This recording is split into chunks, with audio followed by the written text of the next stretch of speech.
함께 한 목소리로 우리가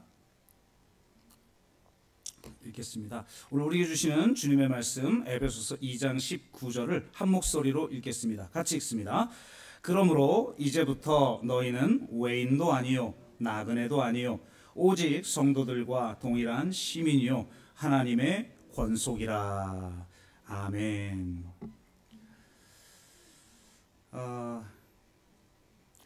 네, 우리가 셀 양육 1단계를 마치면서 가장 기초적인 셀 교회의 신앙 주제들 5가지를 마쳤고, 이제 영적 청년으로서 우리의 삶을 어떻게 변화시킬 것인가, 그리고 셀 교회 공동체란 무엇인가에 대해서 배우는 양육 2단계 중 셀 공동체에 대한 내용만 우리가 같이 나누고 있습니다. 오늘은 두 번째 제 6과 함께 나누도록 합니다. 자, 교재 가지신 분들은 보면 서러운 부분인데요. 제가 읽어드리도록 하겠습니다. 가족과 가족 같은 이 두 단어의 차이가 무엇일까? 가족은 혈연 공동체이다. 가족은 사랑의 공동체이다. 가족은 운명 공동체이다. 가족은 아비와 청년과 아이가 함께 사는 세대 간 공동체이다. 가족은 무조건적으로 사랑을 베풀며 서로를 세워주고 서로를 섬긴다. 가족은 프로그램이 아니며 조직도 아니다. 가족은 삶을 함께 나누며 마음을 나누며 사랑하는 생활 공동체이다. 가족 같은 교회, 교회 같은 가족이라는 표어가 한때 유행이었다. 가족 같은 교회 얼마나 듣기 좋은 말인가. 그러나 그것은 성경적으로 볼 때 정확한 표현이 아니다. 교회는 가족 같은 공동체가 아니라 가족이다. 예수님께서 핏값 주고 사신 새로운 가족 공동체이다. 교회는 하나님의 가족이다. 교회는 예수님의 피가 흐르는 새로운 혈연 공동체이며 예수님의 부르심에 순종하는 사명 공동체이다. 셀은 가족이다. 하나님의 가족이다. 이것을 온전하게 경험하지 못하는 공동체는 온전한 교회라 하고 할 수 없다. 당신은 교회 공동체에서 가족을 경험하고 있는가? 라는 문제책입니다. 그래서 교회가 단지 교회 같은 공동체, 가족 같은 공동체가 아니라 새로운 가족이라는 것, 이것이 핵심인데요. 그 주제에 대해서 우리가 함께 나누도록 합니다. 1. 오이코스인데요. 자, 오늘 우리가 함께 읽은 구절이죠. 에베소서 2장 19절. 그러므로 이제부터 너희가 외인도 아니요 손도 아니요 오직 성도들과 동일한 시민이요 하나님의 권속이라. 이 권속이 오이코스입니다. 가족이라는 뜻이죠. 사도 바울은 교회를 하나님의 가족이라고 부릅니다. 단지 가족 같은 공동체가 아니라 가족 공동체라고 말하고 있는 셈이죠. 1. 공동체의 중요성. 교회가 가족 공동체라는 것은 하나님의 속성에서 비롯된다고 말할 수 있습니다. 하나님의 존재 방식이 바로 공동체입니다. 따라서 공동체를 형성한다는 것은 하나님의 존재 방식으로 존재하는 것이며 하나님의 삼위일체 하나님의 공동체적 라이프 스타일로 사는 것을 의미합니다. 우리가 공동체를 회복할 때 교회가 하나님을 보여주는 것이며, 그러니까 온전한 공동체가 될 때 삼위일체 하나님을 세상에 보여주는 것이다 라는 거죠. 우리가 말만 하나님 믿으라 라고 말해서 보여지는 게 아니라 바로 이 공동체적 삶의 방식을 세상에 보여줄 때 하나님을 보여주는 것이며, 공동체의 회복은 하나님이 임재하시기에 좋은 환경을 제공합니다. 교회가 건강하게 세워지기 위해서는 한 개인의 영성이 회복되는 것만으로는 불가능합니다. 개인만이 아니라 공동체가 회복되어야 그리스도의 몸이 온전하게 회복되는 것이며 주의 이름으로 모일 때 개인의 영성보다 큰 힘을 발휘할 수 있습니다. 공동체를 회복하는 것은 교회의 본질을 회복하는 것입니다. 자, 이제 중요한 주제로 계속 들어가게 되는데요. 자, 이 공동체이신 하나님, 공동체는 하나님의 본질이에요. 그래서 하나님께서 인간을 하나님의 형상대로 지었다라는 것은 공동체적 관계로 지었다는 것을 의미합니다. 하나님의 형상이 공동체이기 때문이죠. 하나님께서 생육하고 번성하여 땅에 충만하라고 말씀하신 이유는 이 세상을 착취하고 폭력적으로 정복하라는 말이 아니라 전 인류 가운데 이 삼위일체의 공동체성을 실현하라는 그런 뜻인 거죠. 하지만 사단의 유혹에 넘어간 인류의 죄로 말미암아 이런 공동체는 파괴됩니다. 인간이 파괴시킨 이 절대 공동체를 회복하려는 하나님의 구원 역사가 바로 구속사인 것이죠. 파괴된 절대 공동체를 회복하려는 가장 궁극적 시도는 성육신하신 예수 그리스도의 말씀과 인격과 사역을 통해 나타납니다. 예수 그리스도의 가장 중요한 이 공생애의 사역은 바로 제자 공동체를 세우는 것이었다는 겁니다. 이것은 그분의 십자가의 죽음을 통해 절정을 이룹니다. 십자가에서 나의 하나님 어찌하여 나를 버리셨나이까 라고 외치신 것은 영원전부터 한 번도 깨어져 본 적이 없는 관계가 단절되는 고통을 가감없이 표현한 말입니다. 그분은 완전한 관계의 깨어짐을 몸소 짊어지심으로 말미암아 새로운 공동체를 세우셨습니다. 그러니까 십자가에서 하신 가장 중요한 사역이 바로 새로운 공동체를 창설하신 것이죠. 하나님께서는 아담의 옆구리에서 신부인 하와를 만드신 것처럼 신랑 되신 예수 그리스도의 옆구리에서 흘린 피로 더 블러드죠. 예수 그리스도의 흘린 피, 더 블러드로 그리스도의 신부, 더 브라이드인 교회를 세우셨습니다.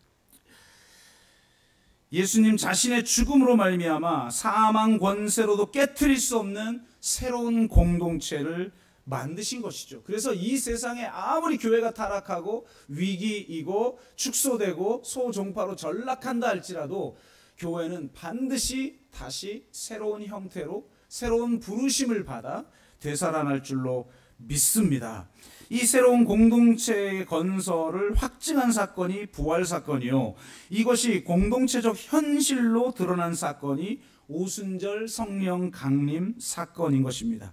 오순절 성령 강림을 통해 예수께서 잠깐 방문하는 공동체가 아니라 예수 그리스도께서 영원토록 거주하는 공동체를 세우신 것이죠.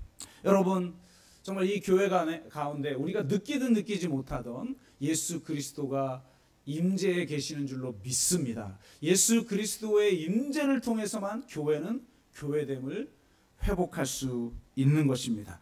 그렇기에 교회는 하나님이 디자인하신 공동체며 예수님이 거주하는 새로운 가족임을 알 수 있습니다.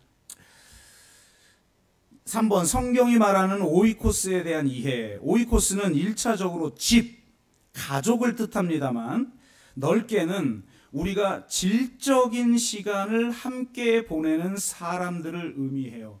그러니까 혈연적인 가족만을 오이코스라고 말하지 않고 성경은 이 질적 시간을 함께 보내는 사람들의 네트워크를 바로 오이코스라고 말을 한다는 거예요. 그러면 질적인 시간을 함께 보낸다는 게 무슨 뜻이에요? 바로 뜻을 함께함을 의미하는 것이죠.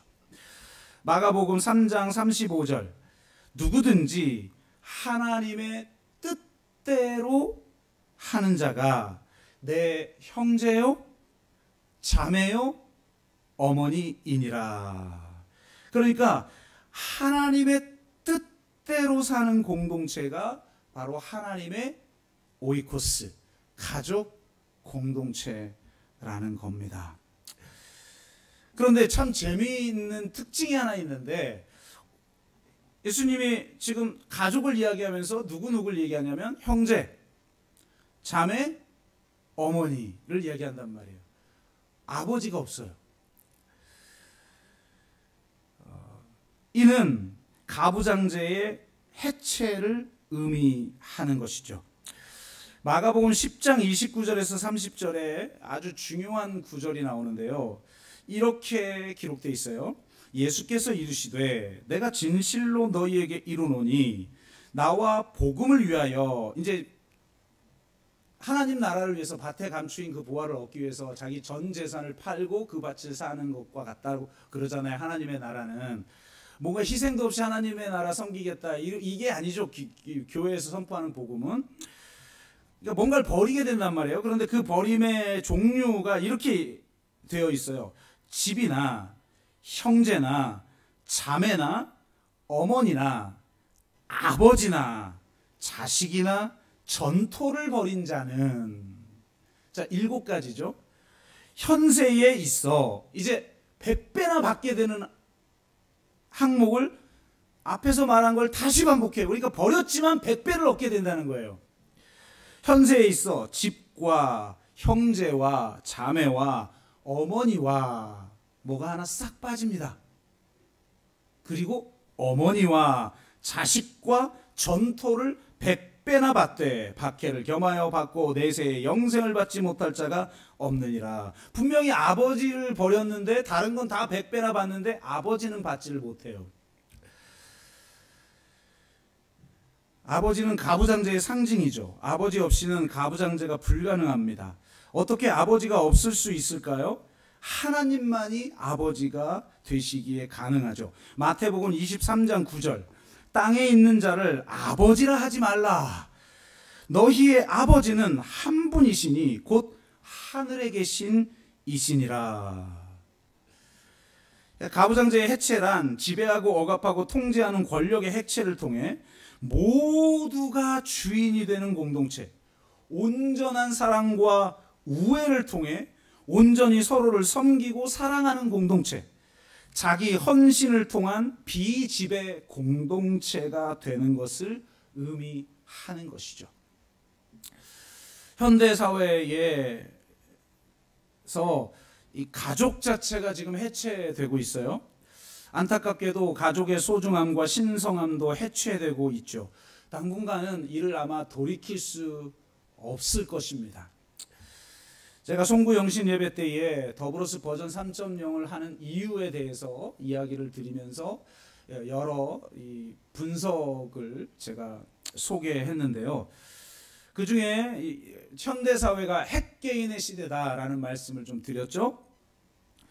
핵가족도 무너지고 우리 모두 쪼개지고 흩어지고 홀로서는 핵개인의 시대라는 겁니다.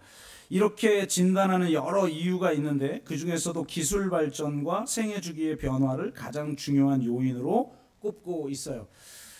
그때 자세히 소개했으니까 뭐 이제 요약적으로 말하자면 4차 산업혁명과 플랫폼 자본주의와 인공지능 시대가 왔죠. 이거 뭘 의미하냐면 이제는 혼자서도 잘 살 수 있다는 겁니다.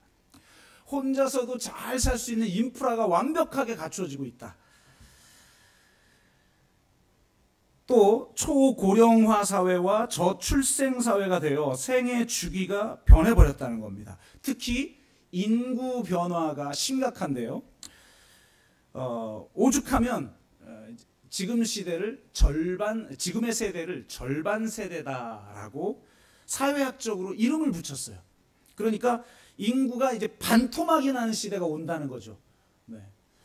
아마 이 추세를 거슬리기는 어려울 거로 봅니다. 왜 그런지 제가 쭉 그때 분석을 좀 말씀을 드렸는데요.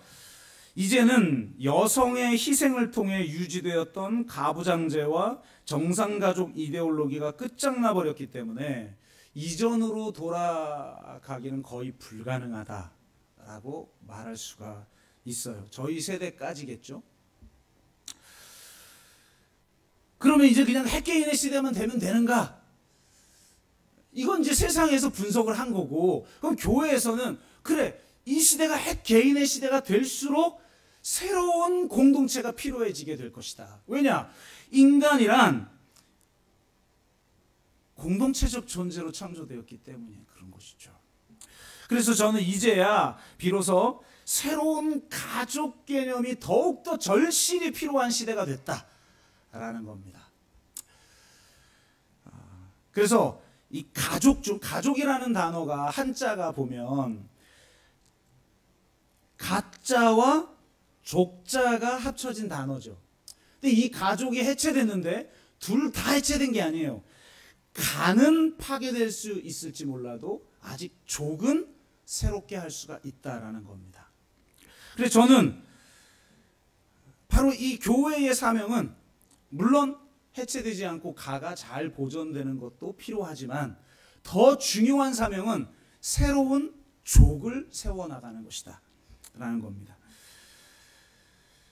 그리고 그러니까 이 세상에 그것이 정말 필요한데 그것을 가장 잘할 수 있는 곳이 저는 교회라는 거예요. 왜? 교회야말로 하나님의 새로운 가족이기 때문에 그렇습니다. 제가 탈성장교회를 썼죠. 너무 어렵고 두껍게 써서 우리 교인들도 안 읽는 책을 제가 내고야 말았는데 최종 결론에 보시면 앞에 그 내용들을 요약한 다음에 마지막으로 책을 하나 소개하면서 결론을 맺고 있어요.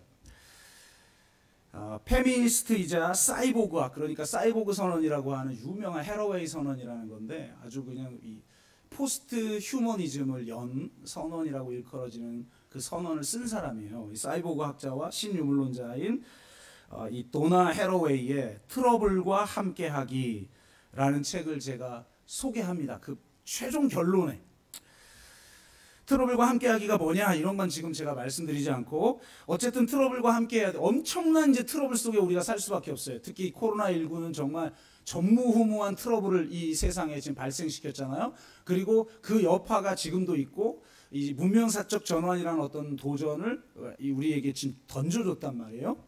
이 트러블과 함께하는 게 이제 필요하다. 근데 그 전략이 뭐냐? 그게 바로 자식이 아니라 친척을 만들자라는 거예요. 여러분 철학자가 어떤 말을 할 때는 되게 어려운 단어를 쓰지만 그냥 한 사회를 꿰뚫는, 예를 들면 뭐 한병철 씨처럼 지금 사회, 피로 사회, 그냥 한마디로 사회 전체를 이렇게 그 정체성을 딱 알 수 있는 어떤 개념 규정을 하는 사람들이 철학자잖아요. 왜 자식이 아니라 친척을, 이제 자식을 낳지 않는 시대가 됐으니까 친척을 만들자라고 하는 것이고, 근데 이건 단지 이런 사회학적 대안을 말하는 게 아니라 하나의 철학을 이야기하고 있는 거죠. 이거예요. 인간과 비인간을 포함해. 그러니까 인간과 비인간은 뭐 동물일 수도 있고 우리 자연, 식물, 그다음에 이 자연, 지구 전체, 우주 전체를 이야기하는 것이겠죠. 인간과 비인간을 포함해서 지구상에서 번성하고 있는 복수종들의 수평적 연대라 할 수 있겠다. 친척을 만들자라고 하는 이 전략을 복수종들의 수평적 연대다. 참 철학자들은 뭔 말인지 모르겠는데 이게 어쨌든 지금 이 시대의 대안의 핵을 뚫는 말이라는 거예요. 그러면서 이 기이한 친척을 만드는 전략은 모든 인간들과 지구의 다른 유기체들과 함께 생각하기, 함께 살기, 함께 되기, 마지막이 함께 만들기예요. 이게 공산이라는 뜻이에요. 커뮤니즘의 뜻인데 공의 이걸 뭐라고 그러죠? 짝대기. 세미크론? 뭐예요 이게? 짝대기가. 국어 선생님. 하이프론? 네, 하이프론이랍니다. 공산. 이게 이제 저희 그 버전 3.0의 키워드 중에 하나거든요. 그래가지고 우리 그 셀장님들, 운영위원들 한번 모여서 1차로 우리 같이 세미나 같이 했잖아요. 그러면서 중간에 퀴즈 대회도 했거든요. 이 키워드를 빨리 익히게 하려고. 그런데 거기에 문제 중에 하나가 하이픈 그 다음에 산 주의가 나왔어요. 그랬더니 퀴즈를 뭐라고 내냐면 저기 북한에 사는 거 공산주의 뭐 이렇게 했다고. 이거 북한이야 그냥 전체주의죠. 그냥 전체주의, 1인 독재, 전체주의. 오래 유지될 수 없는 그런 어떤 사회 지금 모델을 하고 있는데, 우리가 그런 걸 추구하는 교회는 아니잖아요. 역사상 공산주의는 이미 실패했고, 산이라고 하는 것은 이 함께 만들기라는 거예요. 근데 자세히 어쨌든 설명은 않겠지만 중요한 거는 교회가 이 시대에 처방하는 새로운 대안도 친척 만들기라는 겁니다. 새로운 가족을 만드는 거죠. 간은 해체되어도 족은 새롭게 만들 수 있다. 우리는 하나님 나라 신학을 추구합니다. Kingdom of God. 예수 그리스도께서 하나님 나라를 선포하셨고 하나님 나라를 이루시기 위해 십자가에서 죽으시고 부활하셔서 새로운 나라를 이 땅 가운데 출범시키고 승천하셨죠. 그 킹덤 오브 갓이 교회라고 하는, 하나님 나라는 총체적인 개념이고 전 우주를 향한 하나님의 통치, 이게 하나님의 나라고, 그것이 구체적으로 주님의 몸된 교회에 드러날 때는 킹덤 오브 갓이 킹덤 오브 갓이 된다는 거예요. 이 킹은 왕이라는 뜻이고 킨, K-I-N은 친족 혹은 친척이라는 말이에요. 그러니까 교회는 이 킹덤 오브 갓, 친족 공동체 라는 말입니다. 그래서 어떻게 이 친족 공동체를 새롭게 만들 것이냐가 항상 교회는 시대적 과제였던 것이죠. 이전에는 교회가 그냥 조직 공동체로서 혹은 세상보다 앞서는 문화 공동체로서의 메릿이 있었기 때문에 세상 많은 사람들이 교회에 왔지만 지금은 세상이 더 앞서가니까요. 지금은 사회가 무종교 사회로 점점 가고 있고 교회는 지탄의 대상이 되고 있는데 누가 교회 가려고 합니까? 복음을 전하면 너나 잘하세요 그러는데요. 그렇기 때문에 이 세상에 진짜 희망이 없을 때 정말 우리가 여전히 세상에는 희망이 있다. 왜? 하나님이 교회라는 공동체를 통해서 하나님의 실체가 무엇인지를 세상에 증언하기 위해서 교회를 세웠기 때문이라는 거죠. 그렇다면 지금 이 시대에 맞는 이 킹덤 오브 갓, 친족 공동체를 어떻게 만들 것인가가 최고의 과제다라는 겁니다.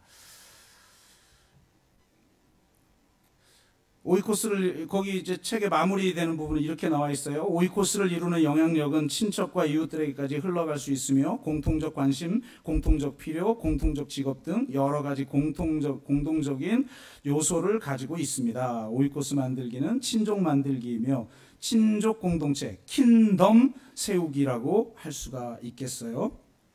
자, 5번, 교회가 가족 공동체를 회복해야 하는 이유. 이 책에서는 교재에서 4가지를 말하는데요. 첫째, 현대인들은 고독한 군중으로 살아가고 있습니다. 모두가 외롭습니다. 인간의 치명적인 문제는 바로 외로움이에요. 아무리 세상에 핵개인의 시대가 돼도 인간의 본질이 공동체이기 때문에 외로울 수밖에 없어요. 그러니까 나름 약한 연결의 그런 공동체, 취향의 공동체, 온갖 것들을 가지고 그걸 채우려고 하는데 이게 근원적으로 채워질 수가 없는 거죠. 진실한 공동체를 경험하기 전까지는 채워질 수 없는 거니까. 그래서 진정한 공동체를 제공해 줄 수 있는 존재가 바로 교회다. 두 번째, 만인 제사장의 삶을 회복하기 위해서 교회가 가족 공동체를 회복해야 합니다. 성경에 의하면 우리 모두가 사역자입니다. 우리 모두가 사역자가 되는 길은 모두가 가족 공동체에 속해서 자신의 은사를 통해 서로를 세워주는 것입니다. 세 번째, 네 번째를 강조하고 싶은데요. 3. 코이노니아의 회복을 위하여 가족 공동체를 회복해야 합니다. 여러분, 코이노니아는 성경에 너무 많은 번역어로 번역이 돼 있어서 이게 코이노니아를 말하는지 모르고 우리가 읽는 게 많아요. 안타까워요. 그래서 할렐루야처럼 번역을 하지 말고 코이노니아라고 놔뒀어야 되는 단어 아닐까? 이런 생각을 해요. 축도할 때 항상 하는 거죠. 예수의 은혜와 하나님의 사랑과 성령의 코이노니아. 그 옛날 교회들은 다 개인적 신앙이니까 성령의 코이노니아를 뭐라고 말했어요? 목사님들 축도할 때 성령의 감동 감화 되심의 축복의 역사가, 개인의 감동 감화만을 얘기하고 있어요. 코이노니아는 그것만을 의미하는 게 아니거든요.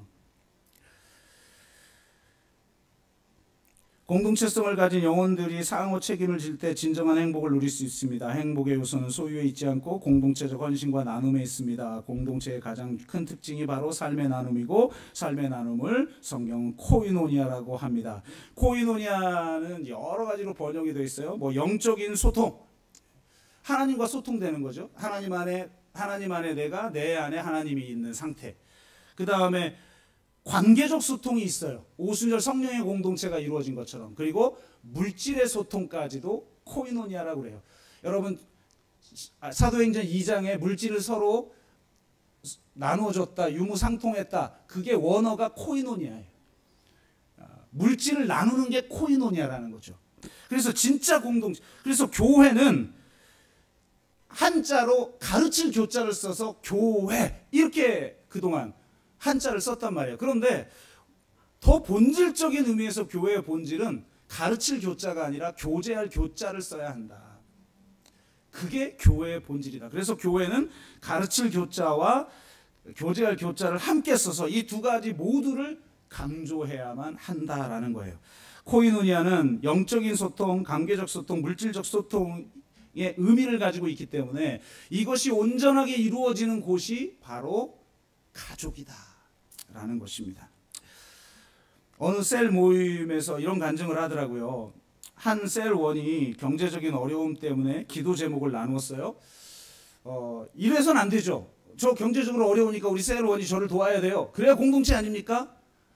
라고 말하는 건 옳지 않아요. 그런데 경제적 어려움 때문에 본인이 기도 제목을 내어놨는데 이것이 우리의 기도 제목이 되는 곳, 그곳이 교회이고 성령이 감동해서 자발적으로 나눔을 할 수 있는 곳이 바로 교회인 거예요. 그래서 이 어려움에 대한 기도 제목을 내놨더니 이 셀장 마음에 성령께서 도전하신 거예요. 도와주라. 그를 섬겨라.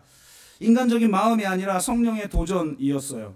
그래서 아마 이 간증을 하신 분 셀이 부부 셀이었던 것 같아요.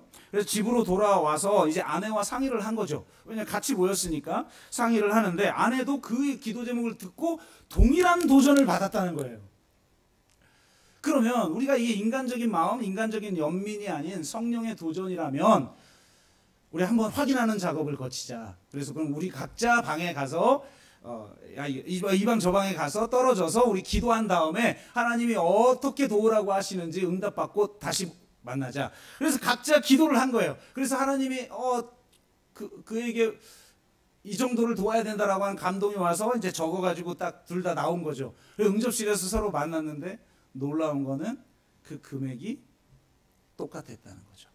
그래서 하나님이 감동을 동일하게 주신 걸 보니 성령의 감동에 의해서 서로 나누라고 한 것이구나 라고 이야기를 했습니다. 영적인 소통과 관계적 소통과 물질적 소통이 없는 공동체는 공동체라고 할 수 없고 그런 곳을 교회라고 할 수가 없지요. 네 번째, 주님의 지상 명령의 효과적인 성취를 위해서 가족 공동체를 회복해야 합니다.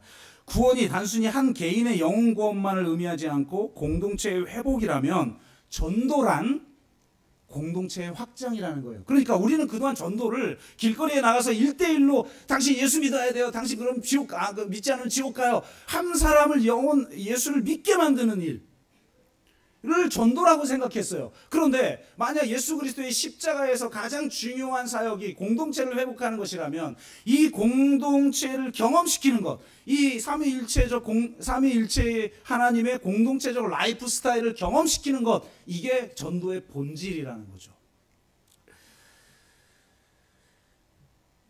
어느 목사님께서 해주신 이야기를 들었어요. 이분이 이제 셀 교회가 한참 유행일 때, 한국의 유행일 때 인도네시아의 아발로브 교회도 많이 갔고 안산동산교회는 아발로브 교회를 가서 저도 인도네시아를 가본 건데 홍콩에도 이제 새로운 셀 교회의 물결이 일었어요. 홍콩에 있는 CCMA 교회가 아주 엄청난 교회인데 거기에 셀 컨퍼런스를 했던 이야기를 해주시더라고요. 이 목사님이 2주간의 셀 탐방 프로그램, 셀 컨퍼런스에 참여를 했는데 그러면 주일이 2번 겹치는 거 아니에요. 근데 목사니까 어쨌든 주일을 지켜야 되지 않겠습니까? 그래서 주일 예배를 드리려고 보니까 이 교회는 주일 전체 대예배를 한 달에 한 번 드려요. 그리고 매주 드리는 주일 예배는 셀에서 드려요. 파격적이죠? 어쩔 수 없이 이분이 근데 대예배 드리는 주간하고 안 맞았던 거예요. 컨퍼런스 기간이. 그래서 주일 예배를 공동체에 가서 드리게 됐는데 이 대단하더라고요. 우리 이제 공동체 셀교회는 4W, 이제 4W의 의미가 무엇인지에 대해서 좀 후에 하겠지만 4W로 하잖아요. 근데 그래 뭐 웰컴 그다음에 또 워십 그리고 그 워즈는 비슷하더라는 거예요. 근데 뭐가 달랐냐? 마지막 워크가 수준이 다르더라는 거예요. 이 홍콩 교회가. 우리는 사역 그러면 앞에 교제하다가 찬양도 안 하고 말씀 나눔도 안 하다가 그냥 흩어지는 경우도 많잖아요.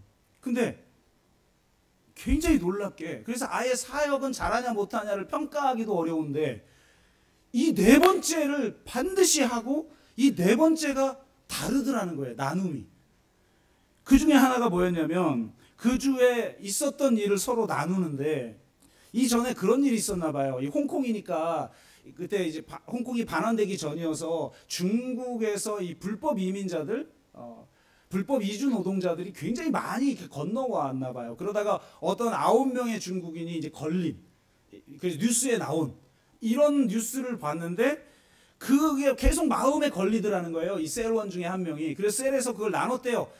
이 뉴스를 보니까 9명의 중국인이 뉴스에 나오더라. 근데 내 마음에 우리가 이들을 섬겨야 될 것 같은 마음이 든다. 그런데 동일하게 그 셀원 전체가 동일한 마음을 감동을 받은 거예요.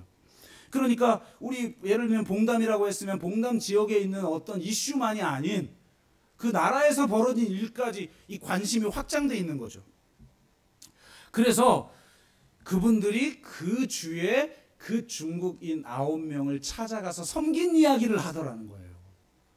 사역 시간에. 보통 이 중국인들이 경계하니까 낯선 곳에 온 거잖아요.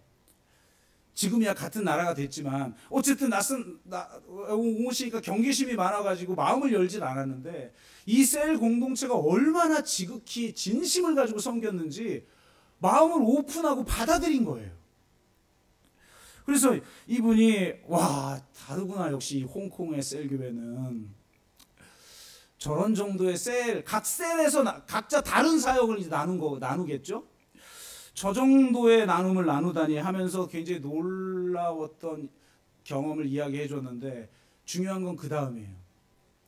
이분이 2주가 주일이 빈다고 그랬잖아요. 그래서 한 주 더 주일 예배를 드려야 되니까 다시 그 공동체를 갔대요. 한 번 가니까 좀 친숙해서 다른 공동체 갈 필요가 없었다고 생각했겠죠. 놀라운 일. 거기에 갔는데 거기에 9명의 죽음의 중에 2명이 와 있더래요. 이 중국인들이 모두가 자기를 이상한 눈으로 보고 불법자로 보고 있는데 자신들을 진심으로 섬겨주는 공동체를 만난 거예요. 그래서 나도 그 공동체원이 되고 싶다고 해서 2명이 찾아왔대요. 그러니까 이게 전도죠. 이게. 그러니까 셀은 단순히 개인 영혼 구원하기 위해서 복음을 증거한다. 물론 궁극적으로는 증거해야죠. 궁극성. 우리 어떤 하나님의 성교의 궁극성은 그에게 그리스도를 알리는 거죠. 우리는 선한 일을 했으니까 그냥 말아야지. 그럼 내게 있어서 가장 중요한 가치가 예수 그리스도인데 예수 그리스도를 전하지 않고 뭐 하겠다는 거예요? 그런 사실은 경험하지 않은 거죠. 예수 그리스도가 자기의 궁극적 가치가 아닌 거죠. 전도를 안 한다는 건. 그냥 n분의 1 중에 하나인 거였죠. 그런데 문제는 중요한 건 삼위일체 하나님의 공동체적 라이프 스타일을 경험시키는 것. 이게 전도의 본질이라는 거 이해하고 있다는 거죠. 이 교회는. 그래서 정말 이게 필요하다라는 겁니다. 왜 셀이 필요한가? 이런 일을 감당하기 위해서입니다. 자, 나머지는 쭉쭉 교재에 있는 것이니까 제가 요약해서 말씀을 드릴게요. 이 파이스라는 말은 아이라는 뜻과 종이라는 뜻을 동시에 가지고 있다는 거예요.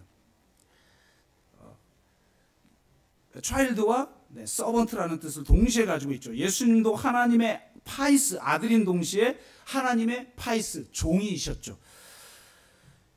우리 또한 하나님의 자녀인 동시에 하나님의 종인 것입니다. 자녀인 동시에 종인 예수의 영이 우리 안에 거함으로 말미암아 우리는 하나님의 자녀인 동시에 다른 이를 섬기는 종으로서 살아야 하는 것입니다. 그래서 셀교에서 제일 중요한 두 개의 단어가 있는데 바로 오이코노모스와 오이코도메오라는 거예요. 오이코노모스는 뭐냐? 청직이라는 뜻입니다. 이들은 주인의 집에 속한 오이코스에 속한 종 파이스들의 필요를 채워주는 직무를 주인으로부터 받은 자들이죠. 그리고 이들의 가장 중요한 특징은 자기 것을 가지고 섬기는 게 아니에요. 여러분, 청지기가 자기 게 어디 있어요? 주인의 것을 가지고 종을 섬기는 것이죠. 그렇기 때문에 우리는 주인에게 받은 것, 이 공동체의 진정한 주인이신 예수 그리스도에게 받은 걸 가지고 섬기는 거예요. 근데 많은 사람들은 나 섬길 만한 걸 가지고 있지 않아요. 저 좀 못났어요. 저 은사가 특별하지 않아요. 뭐 이런 식으로 자꾸 섬기는 거를 꺼리낀단 말이에요. 아니에요. 내 것을 가지고 섬기는 게 아니라 정말 하나님이 공급해 주신 것을 가지고 섬기게 되는 줄로 믿습니다. 그럼 항상 섬길만 하도록 하나님은 우리에게 공급해 주신다는 사실, 이걸 정말 믿는 자가 청지기인 것이죠. 내 중심이 아니라 상대방 중심으로 나의 필요를 채우는 자가 아니라 주인의 명령에 따라 주인이 주신 것으로 공동체의 필요를 채우는 자가 바로 청지기인 것이죠. 사랑도 마찬가지잖아요. 많은 사람들은 자기가 사랑해주고 싶은 대로 사랑해요. 그가 사랑받고 싶은 대로 사랑을 주지 않죠. 사랑이란 저는 이렇게 이해해요. 상대가 자기 자신에게 진정으로 필요한 것을 알지 못할 때조차 그 상대에게 진정으로 필요한 것이 무엇인지를 아는 힘, 이게 사랑이죠. 그냥 자기가 해주고 싶은 대로 해주고 내가 하라는 주는 대로 받아, 그건 그냥 자기 만족을 위한 행위지 그게 어떻게 사랑이냔 말이에요. 사랑은 그 사람의 필요를 채워주는 거예요. 오이코노모스는 하나님이 주신 것으로, 내가 공급받은 것으로 그 사람의 필요를 채워주는 자가 오이코노모스라는 겁니다. 교회의 본질, 공동체의 본질은 위로부터 받은, 공급받은 것을 가지고, 정말 주인에게 공급받은 것을 가지고 상대의 진정한 필요를 채워주는 것이다. 그래서 이 3번의 특징이 중요하죠. 은사를 통해 서로의 필요를 채워주는 오이코노모스. 베드로전서 4장 10절, 각각 받은 은사를 받은 대로 하나님의 각양 은혜를 맡은 선한 오이코노모스 같이 서로 봉사하라. 아멘. 그러니까 이게 저는 사랑은 그거 같아요. 놀랍게 내가 사랑하는데 가장 나의 나다움, 은사가 뭐죠? 나의 나다움을 겉으로 드러내게 하는 무엇, 그걸 은사라고 하는 거잖아요. 그러니까 놀라운 게 나의 가장 나다움인데 상대의 가장 중요한 필요를 채워주는 거예요. 이 멋지지 않습니까? 사랑이라는 것. 나의 나다움을 희생하고 상대의 필요만 채운다, 이것도 아니고 나의 나다움 가지고 그냥 내 뜻대로 내 좋을 것만 상대에게 준다가 아니라 나의 나다움을 가지고 상대의 진정한 필요를 채워주는 힘, 이것이 저는 사랑이고 이것이 바로 이 오이코노모스의 본질이고, 이 오이코노모스의 역할이 교회됨을 만들어낸다라는 겁니다. 두 번째 중요한 단어는 오이코도메오예요. 오이코스와 도메오, 이 세운다라는 뜻을 가지고 있는데 이 두 개의 단어가 합쳐진 말입니다. 거기 성경 구절이 여러 개 나오지만 성경 구절이 굉장히 중요해요. 로마서 14장 19절, 우리가 화평의 일과 서로 덕을 세우는 일을 덕을 세운다, 이게 오이코도메오예요. 서로를 온전하게 자기답게 하나님의 백성의 공동체의 일원답게 지체답게 세워주는 거죠. 든든하게 해서 흔들리지 않는 존재로 세워주는 거예요. 은사의 목적, 하나님이 은사를 주신 목적도 그래요. 많은 사람들이 그냥 은사를 겨우 자기를 드러내는데, 자기 성과를 만들어내는데 쓰는 사람들이 많아요. 그래서 무슨 특이한 은사를 받을수록 목이 고다지고, 제가 그런 사람도 봤어요. 진짜 은사가 굉장히 세게 있는, 예언의 은사가 한 명은 예언의 은사, 하나는 중보기도 은사를 받은 권사님들인데 실제로 그렇게 말하고 싸웠대. 중재를 한번 하려고 하는데, 이전의 교회예요. 누가 믿는 신이 더 센지 한번 대결해볼까? 이랬대요. 와, 그래서 뒷골이 떼기더라고. 자기가 자기 교회, 그 큰 교회 10,000명, 17,000명 교회에서 제일 영빨이 세다 이거죠. 와, 답이 안 나와요. 답이. 그게 아니잖아요. 은사는 철저히 상대를 세우는 거예요. 덕을 세우는 거예요. 고린도전서 14장 6절, 그런즉 형제들아 어찌하여 너희가 모일 때 각각 찬송시도 있고 가르치는 말씀도 있으며 계시도 있으며 방언도 있으며 통역함도 있나니 모든 것을 덕을 세우기 위하여 하라. 오이코 도메오. 그래서 두 가지 목적입니다. 공동체는 나의 만족이 아니에요. 상대의 필요를 채워주는 청직이에요. 청직이란 하나님께 공급받은 것으로, 내가 노력해서 내가 가진 어떤 자원으로 너 섬겨줄게, 이건 사랑이 아니죠. 그리고 중요한 건 상대를 세워주는 거예요. 그가 그답게 살아가면서도 흔들리지 않는 하나님의 백성으로 든든하게 딱 서도록 해주는 거죠.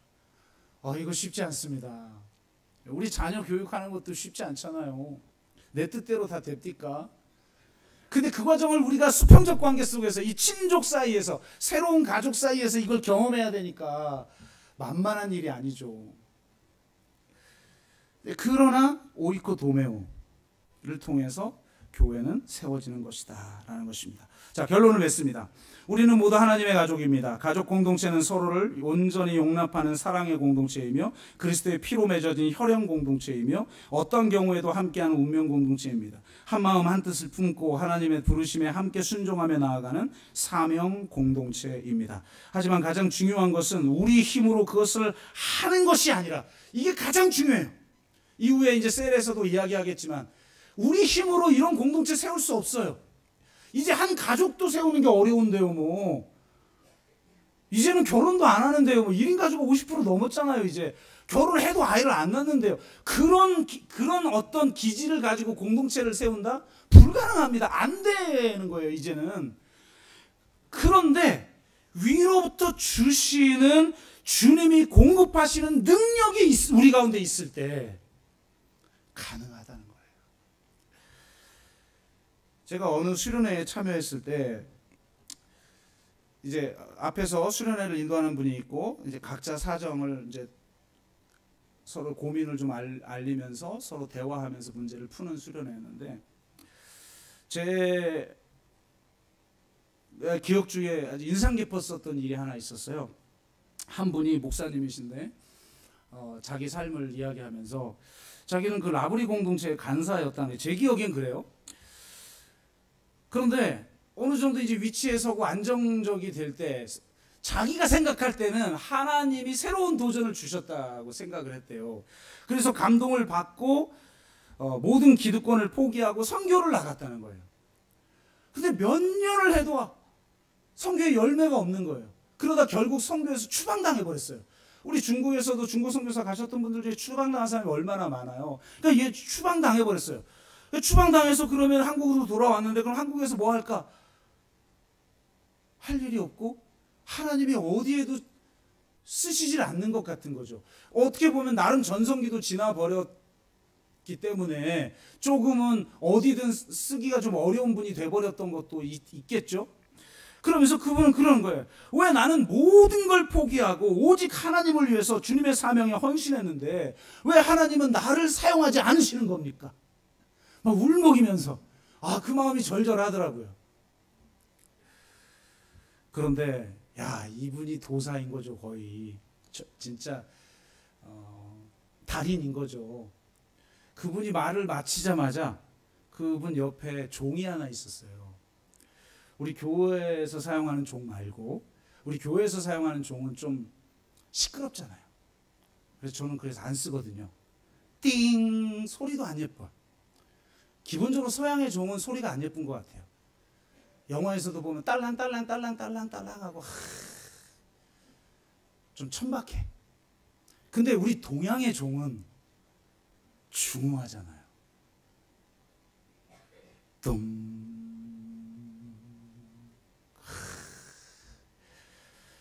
근데 동양의 종을 가지고 있는데 작은데도 동양의 종소리가 나는 거예요. 이분이 갑자기 종을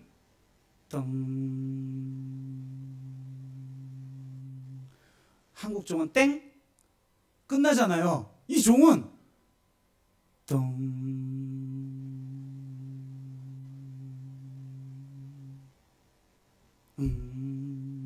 사라지는 것 같은데 다시 울리면서 저의 심장을 쫙 파고드는 것 같은 거예요. 와, 저 작은 종에 어떻게 저 동양의 종소리가 나도록 제작을 했을까 감동도 받고 그 소리에 감동을 받았는데, 야, 이분이 종을 울리자마자 이렇게 멘트를 하는 거예요. 종은 누군가 종을 울리기 전까지 자기 소리를 내지 않습니다. 종은 단지 주인이 종을 울리면 소리를 투과시킬 뿐입니다. 자신을 내세우지 않습니다. 종을 울려주지 않는다고 조급해하지도 않습니다. 이 길 멋진 말을 하는 거죠. 그러니까 당신은 지금 종인데 자기가 소리를 내려고 한다. 준비가 안 됐다는 거죠. 하나님이 쓰실 준비가. 그러니까 저는 그런 메시지로 들린 거예요. 근데 그 멘트에 그분이 눈물을 쫙 흘리더라고요. 자기의 진짜 근본적인 문제를 본 거죠. 근데 저는 그 이야기를 듣고 이렇게 해석이 됐어요. 이 종이 파이스구나. 하나님의 종. 은유예요, 은유. 하나님의 종은 주인이 그 소리를 울릴 때 소리를 투과시키는 자인데, 내가 소리를 내보려고 하고 내가 하나님을 위해서 뭘 해보려고 하고 자기 힘으로 뭔가를 해보려고 할 때 그건 종이 아니라는 거죠. 여러분, 라틴어에 페르소나라는 말이 있어요. 여기서 person은 사람이라는 단어, 그 다음에 인격을 뜻하는 personality 이런 말들이 나왔죠. 페르소나는 페르, 통해서, 스루라는 뜻이에요. 페르. 그 다음에 소나레, 이게 소리라는 뜻이에요. 그러니까 인간이라는 페르소나, 인간의 인격이라는 것은 소리를 통과시키는 존재다.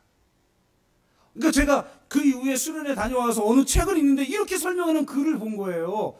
와, 기가 막히다. 저는 이렇게 목사니까 이렇게 해석이 되는 거죠. 인간이란 신의 소리를 투과시키는 자이다.